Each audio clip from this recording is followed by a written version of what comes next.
Hi, I'm Jana. A little bit about me. I've been a community builder for the last decade. I also plan large-scale experiential conferences for a company called HashiCorp, and I just published a book called Digital First Events, where I talk about how to create engaging community experiences. And these are what my 5 tips are going to be about. And I'm also in New York City, so if you hear any noise, I'm in a major city. Okay, so first tip. Don't replicate what you did at your in-person directly online. The experience is very different. So what we did at HashiCorp is we took a step back and we're like, well, why does our community come to our events?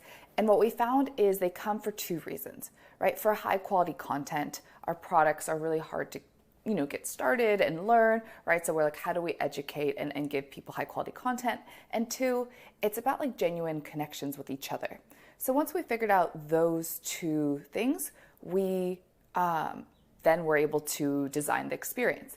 And that's my next tip. So the next tip is how to design seamless experiences, or just why you should, right? So I've definitely attended events where, okay, I have to go to these different Zoom links, and then I have Slack for chat and another tool for Q&A, and the registration was separate, and then I got an email to log into another platform, right? So a seamless experience is really important.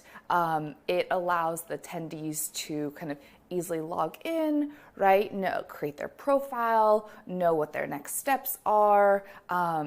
And so the easier you make it, and also the less gimmicky, right? You don't want, again, some people are like, let's just design a hall that looks like a virtual hall. And it just becomes kind of gimmicky and just not personal. So yeah, seamless experience.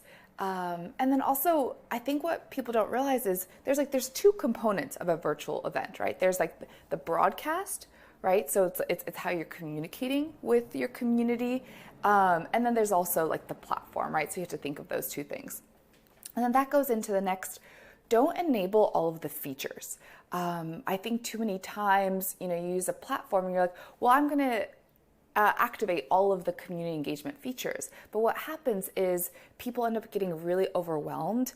And some of the engagement features, moments become pretty empty, right? You're like, okay, I have discussions here, I have chat here, then I have some type of event, virtual event thing here, a bunch of sponsor halls I'm supposed to go to. So again, right, I think being respectful of your community, right, and how they're going to experience the event you're putting on is important. And then so the 4th tip is celebrate your community, right? Celebrate your ambassadors and bring them in, right? Whether you bring them up on the virtual stage or you celebrate them or you call them out, but really make your community feel like a part of the experience. And then my 5th and final tip is moments of play. 2020 was really tough, and I think adding a bit of kind of lightheartedness. So it's like where you alternate between high caliber content, right, and then also these more like lighthearted activities. For example, at HashiConf, right, our virtual conference, we would add live coding or really fun music and visuals. What else? Music, coffee lessons. So again, you alternate between like great content and then also just these like fun moments of play that we call them. But yeah, these are my 5 tips. So don't try to replicate what you do at your in-person or virtual setting. Create a seamless experience. Don't add too many features, right? That kind of confuses the community.